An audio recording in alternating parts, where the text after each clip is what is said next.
제가 이제 오랫동안 부부 상담을 하다 보면 공통적으로 부부들이 싸우는 데는 대략 한 3가지 정도 큰 이유들이 있게 돼요. 그러면 어떻게 이렇게 큰 문제가 아닌 그 부부 싸움들을 잘 해결하고 이혼하지 않고 결혼 생활을 잘 할 수 있을까요? 간단히 정리를 하자면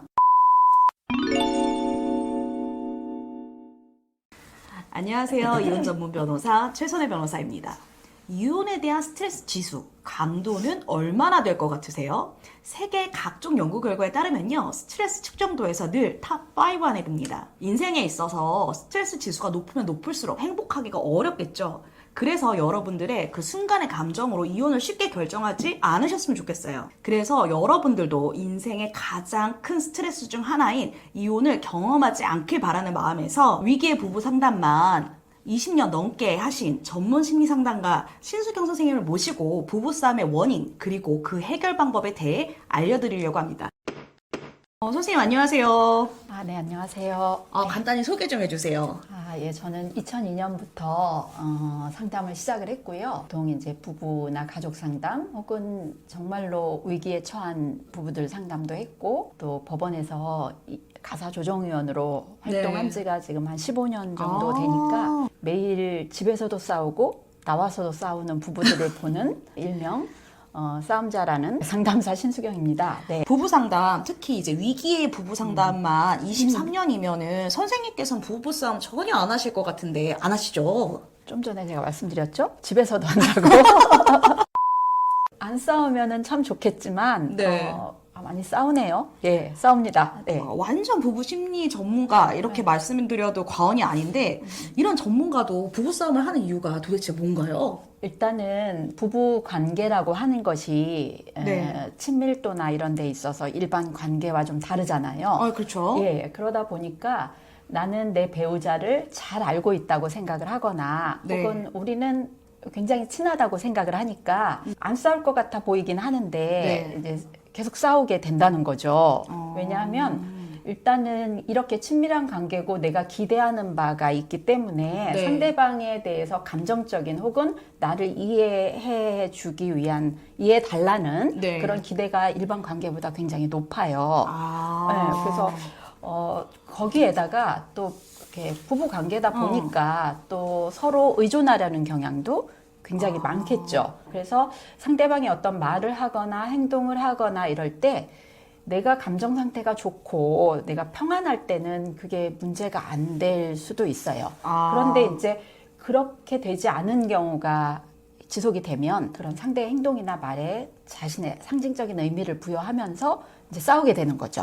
이해가 될 것 같아요. 그럼 부부 싸움이 발생하는 이유가 부부 관계가 다른 관계와는 좀 특별한, 친밀한 이런 관계 때문에 좀 더 쉽게 발생한다고 말씀하셨는데 그거 외에도 대표적인 공통점들이 좀 있을까요? 제가 이제 오랫동안 부부 상담을 하다 보면 싸우는 데는 다양한 이유가 있거든요. 그런데 공통적으로 부부들이 싸우는 데는 대략 한 3가지 정도 큰 이유들이 있게 돼요. 이거는 다 거의 공통되게 거의 다 일어나나요? 그렇죠.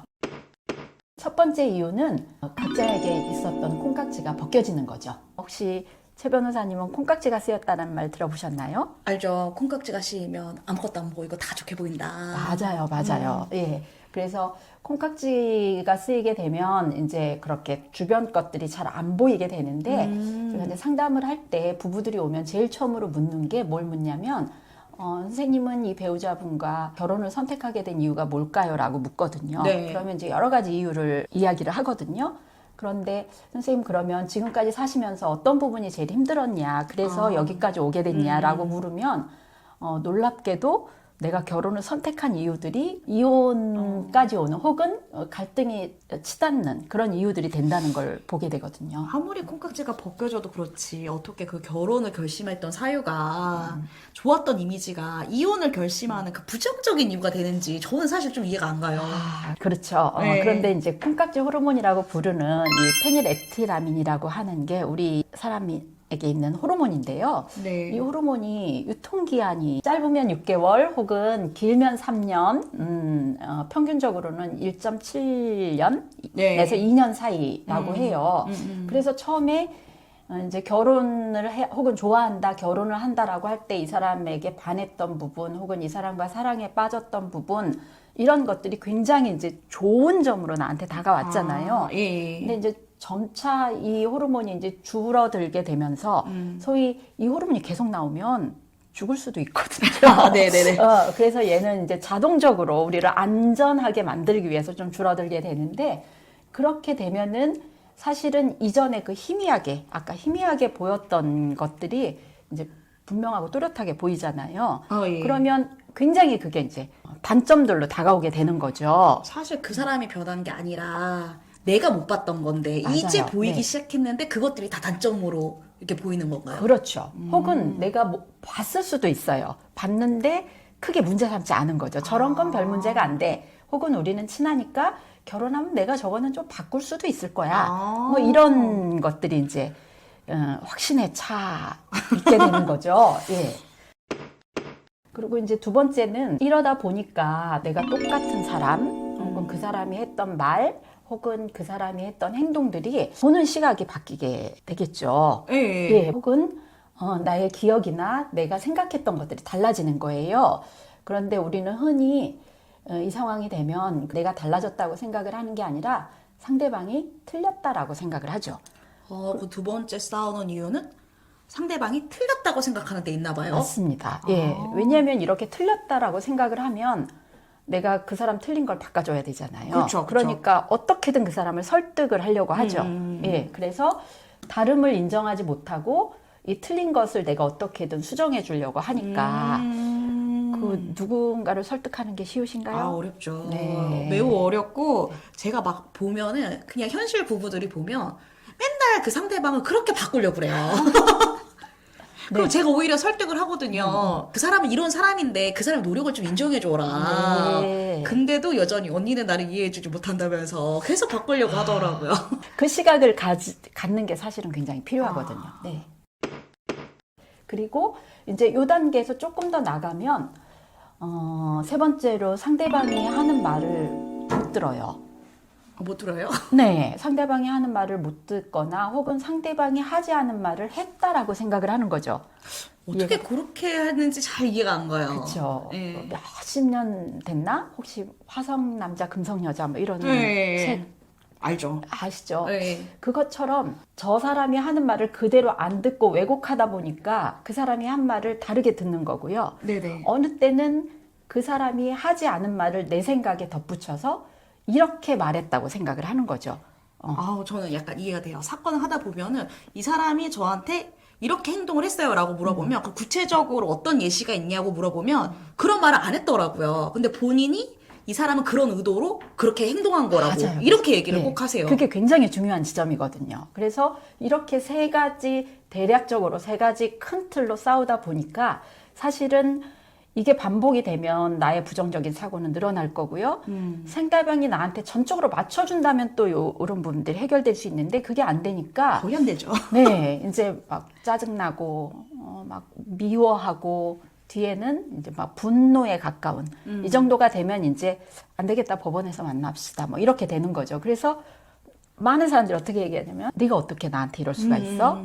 혹은 너는 한 번도 내 말을 들어준 적이 없어? 맞아요. 네, 많이 해요. 예. 혹은 너는 늘 그래. 맞아요. 이거는 부부뿐만 아니라 또 자녀들한테도 많이 쓰는 말이긴 한데요. 네. 그리고 보나마나 뻔하지 뭐. 네. 예, 이런 말들을 많이 하고 혹은 이런 말을 안 하더라도 이런 태도를 보이니까 예를 들면 이제 언어적, 비언어적. 그러니까 상대방 이야기할 때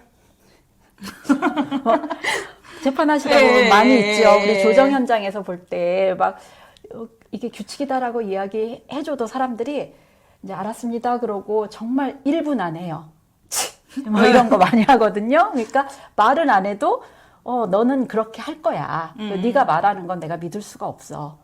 너의 행동은 그런 의도가 아니야. 이렇게 이제 해석을 하는 거죠. 약간 공감이 가는 게 초기에 오해가 해소가 되면 해결될 문제들이 이게 이혼 사유인가 싶은 것들이 결국은 쌓이면 대화조차 안 하는 그 단계까지 이르르잖아요. 맞아요. 그러면 이혼을 결심하고 꼭 헤어지시더라고요. 네. 그러면 어떻게 이렇게 큰 문제가 아닌 그 부부싸움들을 잘 해결하고 이혼하지 않고 결혼 생활을 잘 할 수 있을까요?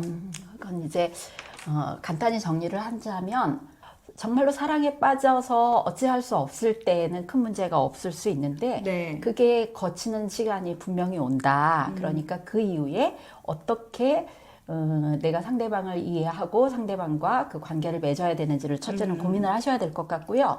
그리고 계속적으로 이야기를 했지만 상대방이 변하는 건 그닥 없어요. 상대방은 원래 그렇게 있었던 건데 내가 보는 관점이나 혹은 내가 생각했던 것들이 달라지면서 오는 그런 차이점들이 있으니까 그 부분을 어떻게 잘 해결해 나갈 것인지를 좀 훈련이 필요하면 하셔야 될 것 같고요. 그리고 너와 내가 좀 다르다. 생긴 것도 다르고 여러 가지가 다르니까 너와 내가 달라서 나는 맞고 너는 틀린 게 아니라 그 다름 속에서 어떻게 조화를 이루어 나가는지 이런 부분들을 좀 필요하다면 전문가들의 도움을 받아서라도 노력을 하시는 게 중요하다고 봅니다. 아, 오늘은 아주 조금만 얘기해 주신 거죠. 그렇죠. 그러면 오늘 못다한 이야기들은 앞으로 컨텐츠에서 다양하게 제가 소개해 주실 거라 믿습니다. 예, 제가 그동안에 있었던 뭐 이렇게 사례들을 가지고 조금 더 이해하기 쉽게 한번 이제 오늘은 좀 지루할 수도 있는데 네. 예, 그렇게 사례들을 가지고 어떻게 해야 되는지 한번 보기로 하면 될 것 같습니다. 네, 이제 앞으로 신 선생님과 어떻게 위기의 부부가 되지 않는지, 그리고 위기의 부부가 되지 않기 위해서, 혼인 생활을 잘하기 위해서 우리가 어떤 걸 알아야 되는지에 대해서, 앞으로의 콘텐츠로 설명을 드리려고 합니다. 여러분들이 저희 영상에 관심을 많이 가져주시면요, 저희가 라이브 방송도 예정하고 있으니까요, 여러분 구독, 알람, 댓글, 좋아요 부탁드릴게요. 여러분, 안녕! 예, 안녕.